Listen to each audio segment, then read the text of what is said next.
وكيف تصرفت. فإن كان لديك جواب مرضي فاحمد الله، وإن لم يكن فإني أذكر نفسي وإياك أن تعد جوابا، واجعل جوابك عمليا لا قوليا. يا إخوان اعملوا للأقصى. ماذا نعمل؟ الدعاء عمل للأقصى ولا يكفي. الدعاء ليس أمرا هينا. في يوم بدر كان الدعاء مهمة محمد صلى الله عليه وسلم. لا تقولوا ماذا يفعل الدعاء. الدعاء خطاب للقوي الجبار القادر. أنت عندما ترفع، ولكن ارفع يديك بصدق. وإذا سألك عبادي عني فإني قريب أجيب دعوة الداعي. لا، أجيب دعوة الداعي إذا دعاني. ليس كل داع يجيبه الله. الله يجيب من يدعوه، وليس الذي يدعوه هو الذي يقول يا الله، وإنما الذي يقول يا الله. والله هو الأكبر في قلبه، والله هو الأعظم والحاضر في مسيرة حياته. ولذلك قال الله عن محررين، قال الرسول صلى الله عليه وسلم، قال الله تعالى بعثنا عليكم عبادا لنا، العبودية. وقال عن رسوله في الإسراء أسرى بعبده، لا برسوله ولا بنبيه ولا بحبيبه ولا بعبده. فالعبودية هي الطريق إلى الأقصى. فكونوا عباد الله حقا، فإذا دعوتموه استحضروا عظمته وخاطبوه مباشرة. لا تخاطبوا الحضور ولا تخاطبوا البشر، خاطبوه إذا دعوتموه سبحانه، واستشعروا عظمته وقدرته وجبروته وانتقامه من الظالمين ورحمته بعباده المؤمنين.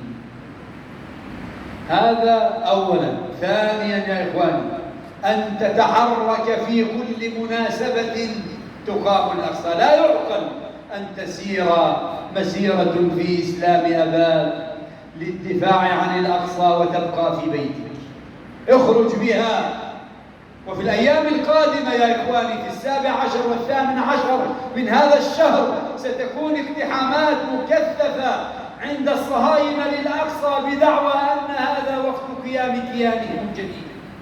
ولذلك نرجوكم أن ترتبوا يا أيها العلماء ويا أيها الناس ويا أيها الإعلاميون، أن ترتبوا مناشط في هذا اليوم في 16 و17 و18، ليشعر العالم كله أن الأمة في مشارق الأرض ومغاربها تتحرك انتقاما.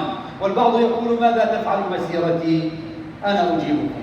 يقول إخوانكم في بيت المقدس والله إننا لنتعب ونمل أحيانا من الرباط ومن الثبات، وما نرى من سيلان الدماء ومن سحل النساء ومن الاعتداء علينا، فنتعب حتى إذا رأينا مسيرة في كوالالمبور أو في إسلام آباد أو في اسطنبول أو في نواكشوط أو في المغرب أو في مراكش فإننا نستحي نقول الأمة متحركة لا يجوز لنا أن نفتر. فلا تستهينوا بحراككم. هذا ثانيا. نختصر، خطبة الجمعة لا تطول عندكم. ثالثا بذل المال أيها الإخوة. لا تبخلوا على الأقصى، ومن يبخل فإنما يبخل عن نفسه. ولا تستقلوا قليلا ولا تستكثروا كثيرا. وبذل المال ليس مطلوب من الأغنياء فقط، بل من الفقراء، كل بقدر وسعه. والرسول صلى الله عليه وسلم قال سبق درهم 100,000 درهم، فصاحب الدرهم له درهمان جاد بنصف ماله، وصاحب 100,000 درهم أخذ من عرض ماله. فلذلك لا تبخلوا. طلاب المدارس بدل أن تشتري شيئا تأكله كل يوما في الأسبوع، لا أريد أن أكل شيئا، أريد أن أدعم أطفال الأقصى، أريد أن أكون معهم بمالي.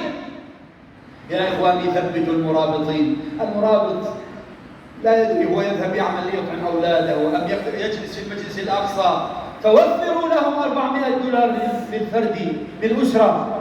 لكي يستطيع أن يتفرغ للدفاع عن الأقصى، فتكونوا بذلك مرابطين. من كفل مرابطا صار مرابطا، كما قال النبي صلى الله عليه وسلم: من خلف غازيا بأهله بخير فقد غزا.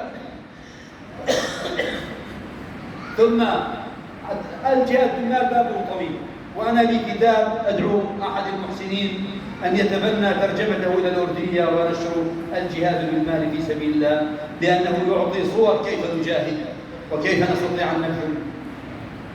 الأمر الأخير، أختم، الأمور كثيرة. وسائل التواصل يا شباب استخدموا، لا تبقى تتحدث عن اللاعب الفلاني والممثل الفلاني. اكتب عن مصر نبيك، اكتب أن المسجد الأقصى عن أحواله، اقرأ، تابع ما الذي يجري، واكتب في وسائل التواصل عن وسائل نصرته.